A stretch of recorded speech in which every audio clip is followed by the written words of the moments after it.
She's famous, right? That's all you really need to know for the story. She wrote to me on Twitter. She tweeted at me. Which sounds kind of gross, but it's not. It was very sweet. She said something like, "We're all just breakable, breakable, breakable girls and boys. Ingrid, why is that funny? So sad and true and genius." She said, "We're all breakable, breakable girls and boys. Ingrid Music said it best, you know." And I was like, oh my god, LeAnn Rimes is a famous person and she knows my music. Ready? 1, 2, 3, 4. Famous people know who I am. Famous people know who I am. Famous people know, famous people know, famous people know who I am, who I am. Yeah, so she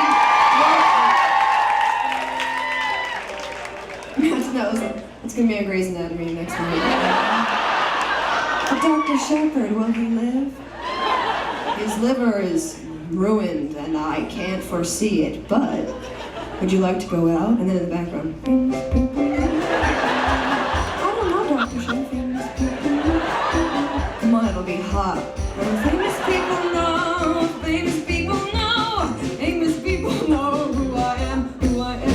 So I wrote nothing back to LeAnn Rimes. I had a plan in my head. I was like, I want to impress her. I wanted her to feel like, I don't know, I wanted to just be smooth. So I wrote back like, "Hey, at LeAnn Rimes, thank you, you know, thanks." Or then I was like, no, that's stupid. And then I was like, "Hey, at LeAnn Rimes, you're awesome too," you know. But then that just seemed really dumb. And then all of our followers on Twitter could see it. It just seemed very like a private conversation out in the open, and it was really like upsetting to me. So I was like, you know what, I'm just not gonna write anything now, and I'll do it tomorrow. I'll find the right words. But it's been like over 2 weeks now that I haven't written back to her. It's like when you go on a date with somebody and you don't want to be like, "I want to have your children," you know, right away. You want to be like, "Hey, you know, I like your outfit," you know, like you want to keep it really breezy. So I wanted to be breezy with her, so I was so breezy I didn't write anything at all. And I started dedicating this next song to her.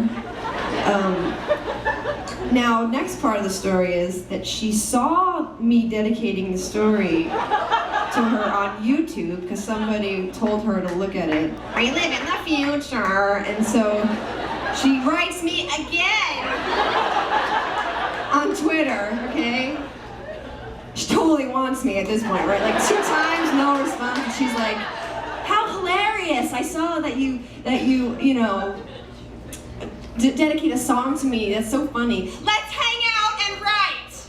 And I'm like, OMG, yeah. And I was like, totally. Like, well, I didn't write her back. I haven't written her back yet. I'm playing so hard to get. I'm really not. I'm such a spaz. I don't know what to do. I'm formulating exactly what I want to say, but until I get it right, I still will continue to dedicate this song to Miss LeAnn Rimes. I almost don't want to meet her because right now she's sort of like a spiritual guide. You know, like I want to get a woven tapestry of her, you know, riding bareback on a white stallion through the mountains of Montana, like a dream catcher, like flowing behind her. And she, you know, she's like my muse. So I feel like if I actually meet her, like, "Why are you wearing jeans? You know, where's your white gossamer torn gown?" And you're, you know. So for now, I haven't met her. She's sort of a goddess now, and this song goes out to her. First, kudos to LeAnn Rimes for finding new love.